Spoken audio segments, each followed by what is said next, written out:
वृक्षन के बीच में एक सुंदर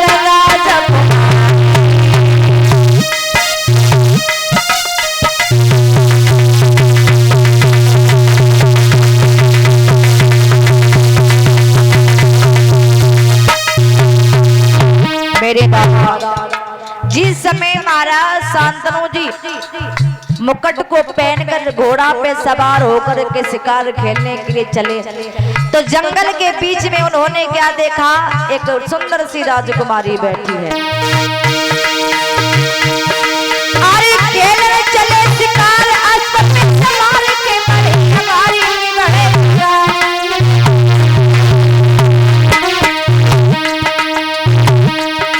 देखी वृक्षन के बीच में एक सुंदर राजकुमारी, देखी वृक्षन के बीच में एक सुंदर राजकुमारी।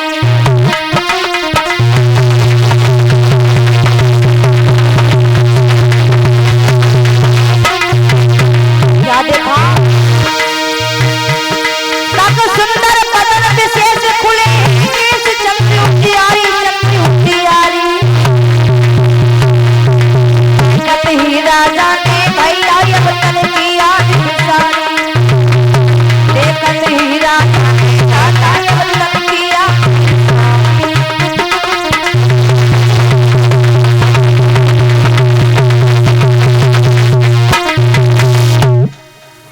महाराज शांतनु जी जब आगे बढ़ कर के गए तो क्या देखा, वृक्षों के बीच में एक सुंदर सी राजकुमारी बैठी है, जिसका बदन, जिसका चेहरा चंद्रमा की तरह चमक रहा था। अब जैसे ही जंगल के बीच में उस लड़की को देखा, राजकुमारी को देखा, विचार करने लगे ये तो बहुत सुंदर है। उसी समय अपने पिताजी की बात याद आएगी।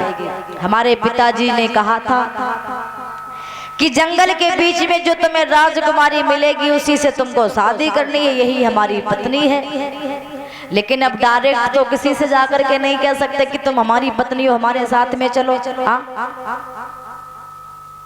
लेकिन खड़े होकर के देखने लगे और मन ही मन विचार कर रहे हैं कि जाता अरे फूला नकीले फूला शोभा दे रही लाला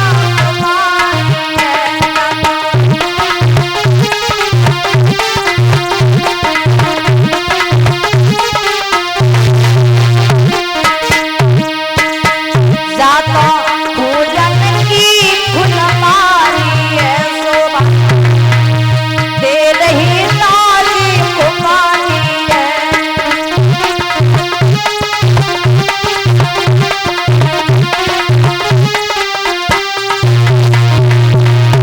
राजा ने जब ही किया तपातन की आदि सारी है।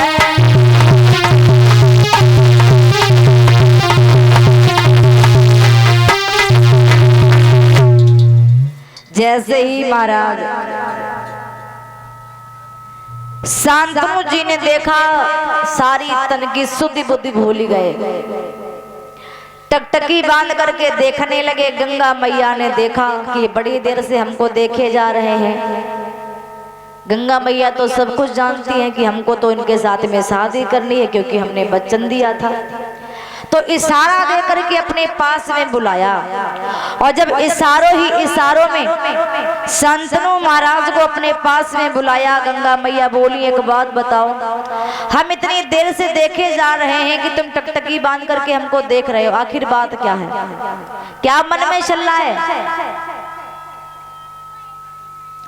तो उसी समय महाराज शांतनु जी बोले ऐसा करो तुम हमारे साथ में शादी कर लो। क्यों?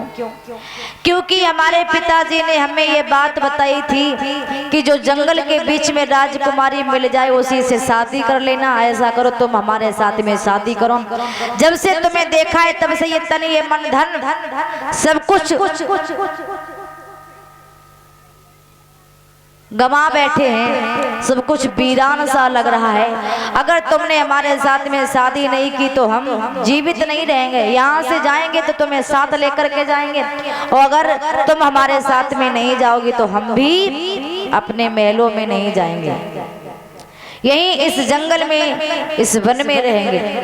तो गंगा मैया ने कहा देखो हम शादी तो कर लेंगे, लेकिन मेरी कुछ शर्तें हैं। शादी तो करेंगे लेकिन शर्त यह है कि जब शादी करने के बाद में हम तुम्हारे साथ तुम्हारे घर में जाएं तो चाहे हम अच्छा काम करें चाहे बुरा काम करें, कुछ भी करें,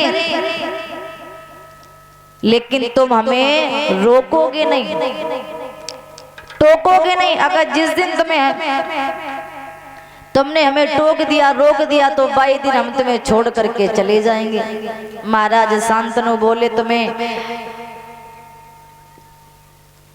छोड़ करके हम यहाँ से अपने घर नहीं जाएंगे, अगर तुम्हारी जितनी भी शर्तें हैं तो हमें सारी शर्त मंजूर है, चाहे तुम अच्छा काम करो चाहे बुरा काम करो, चाहे खाना बनाओ चाहे नहीं बनाओ, यानी जो कुछ तुम्हारे मन में आए तुम वो सब करना, लेकिन हमसे शादी कर लो, हमें सारी शर्त मंजूर है।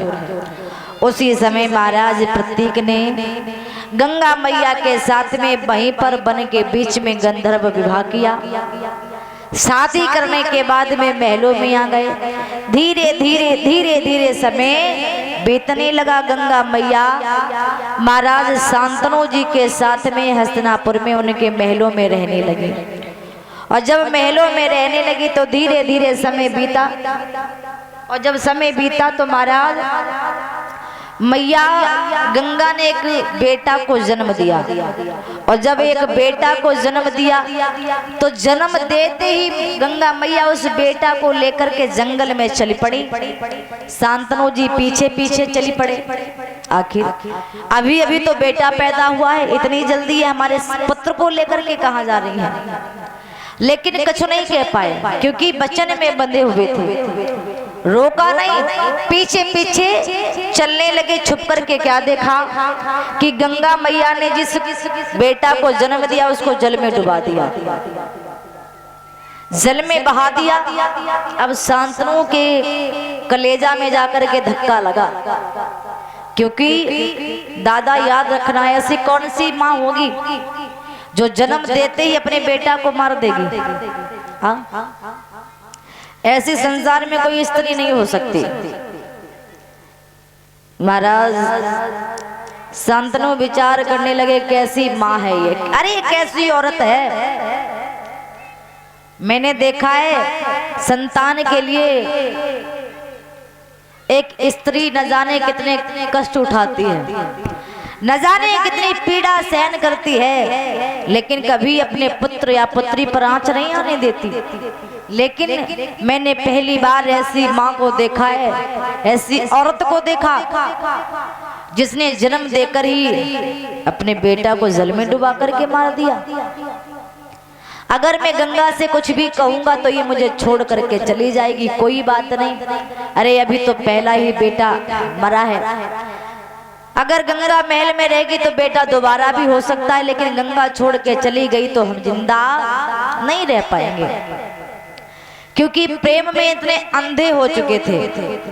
मैंने देखा है नींद ना देखे टूटी खाट, भूख ना देखे रूखो भात, और प्रेम ना देखे धोबी को घाट। प्रेम अंधा होता है, प्रेम में कुछ दिखाई नहीं देता है। इधर महाराज शांतनु जी चुपचाप महलों में चले आए। धीरे धीरे समय गुजरा, दूसरी संतान पैदा